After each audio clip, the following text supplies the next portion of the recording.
Welcome. I'd like to introduce myself today, Kimberly Hulbert, AVP of Education Services here at Magic. I've been in the education space for over 20 years, specializing in content, platforms, and assessment. I'd also like to quickly thank one of my colleagues, Prateeksha Dutt, an instructional designer here who has provided significant support in the preparation of this webinar. Our New York-based company, Magic EdTech, has been in the business for over 30 years. We have expertise in end-to-end development of digital products from inception to the final user experience. Today, I'd like to present a short 20-minute webinar for you on unlocking student potential during COVID-19 and beyond.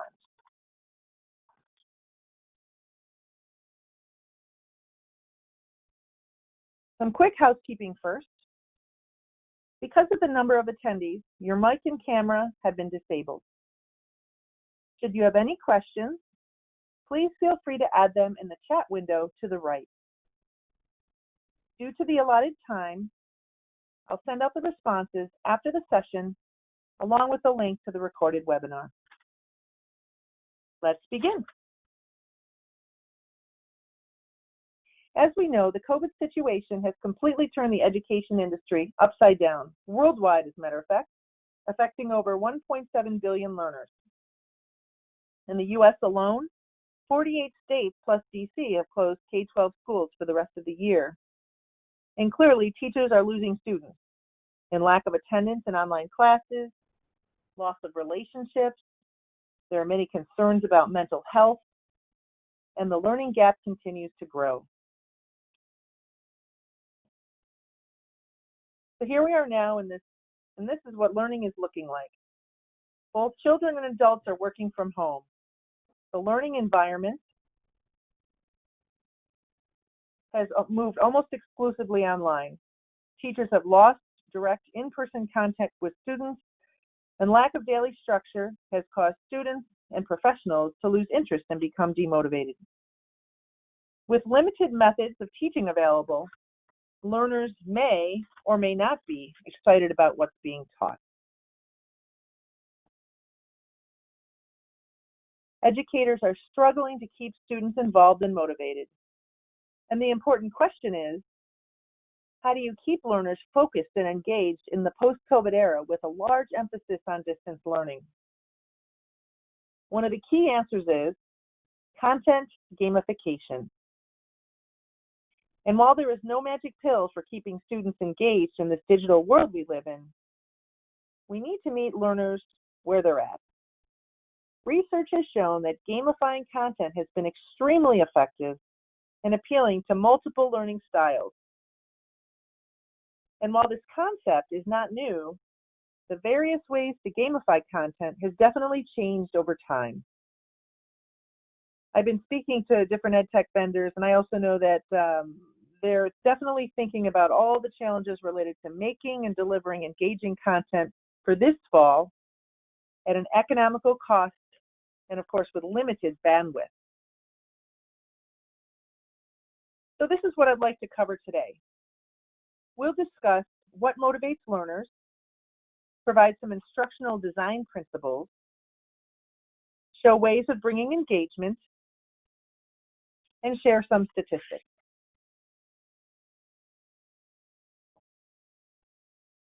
I'm sure you've heard this age-old famous Chinese proverb from Confucius.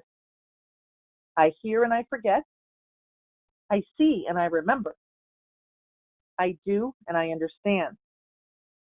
To that end, we all know that personal engagement in learning is a much more effective approach. Edgar Dale's Cone of Experience is an instructional model that incorporates several theories of learning processes and instructional design. This model shows that we retain more information by what we do as opposed to what we hear, read, and observe.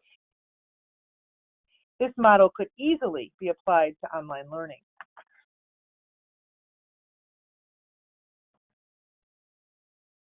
And furthermore, in Daniel Pink's famous book, The Surprising Truth About What Motivates Us, intrinsic motivation is critical to the learning process.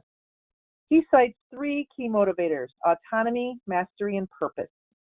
The abilities to direct our own life an urge to improve and contribute to something larger than ourselves. A common feeling among kids is that they're forced to learn, and this is due to their struggle for independence. For a learner to experience autonomy, they need boundaries and a clear goal. Encouragement through awards also helps provide student confidence and a sense of mastery, all of which gamification of learning includes.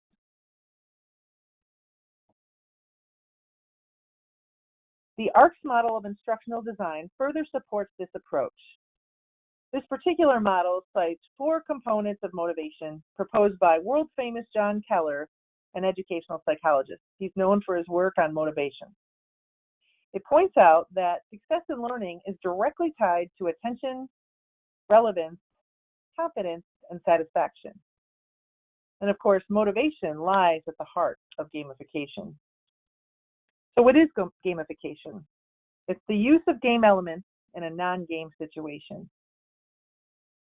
And to clarify, gamification is a little bit different than game-based learning. In gamification, the content stays the same, but game elements are added, such as scores, levels, achievements, instant feedback, badges, and leaderboards. The outcome of gamification is gamified learning. So how do we gamify or transform this content? We can do this in 3 simple steps. We'll need to bring engagement and motivation. We'll make it a challenge, make it fun, and create a sense of accomplishment. So let's look at an example. Let's say we have a course on early civilizations. And typically in this type of course, the student would be given information about the period in which the civilizations flourished and perhaps the region. The student may also be taught about the governance model, perhaps art, architecture, famous rulers, religious views, and so forth. So you can gamify this content and make it more engaging by adding gamification elements. So one way would be to have the student travel through an ancient dungeon, for example, and explore various zones.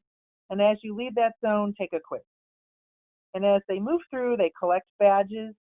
And once they finished all the zones, they are labeled as successful explorers of the civilization. This will keep the interest level high and engage the learner. Here's another example. Let's consider a simple course on induction training, where brand new employees at a company go through an orientation. Topics for the session could include a welcome to the company, providing the organization's history and mission, perhaps sharing information of the various departments, policies, etc. To gamify this content, you could create a virtual floor plan with various buildings to start. The learner must complete all of the learning in each location before they can move to the next. You could provide a map to direct the order of the buildings to visit, and even have a quiz of the content presented. Perhaps the learner receives a passport stamp or other award for the completion of the content in that building. Now let's look at some quick statistics. Did you know that students exposed to gamified content score 14% higher in skill-based assessments? Or that 67% of students reported that a gamified course is more motivating than a traditional course? Gamification affects students' enjoyability, and here are their specific preferences. You can see profile updates, getting points, receiving badges, and other awards. And additionally, here are some more benefits. It provides students the freedom to fail without negative repercussions, which allows for a safe space for that student to learn. Opportunities to differentiate instruction so that you can customize a learning path for a student. It also gives students ownership over their learning. It allows learning to be memorable and provides opportunities to take on alternative selves and allows students to try new approaches. In conclusion, gamification of learning content has proven to be an extremely effective approach to educating both children and adults. Our company here, Magic Ed Tech, has specialized in creating gamified and interactive learning objects in the educational space for over 30 years. We have a large team of talented staff that provides both content and technology services. We can help to refresh legacy content if your budget doesn't allow for creating new content, and we can even do it before this fall. Or we can support your efforts to create new immersive content. We also provide services related to integration, accessibility, production in QE work, and also ebook simulations and mobile apps. Thank you so much for joining me today. I hope you found the session valuable.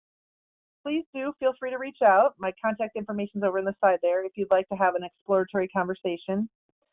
Again, after the session today, we'll be sending out the answers to your questions along with a link to the recorded webinar. Thanks so much for your time today, and have a productive day.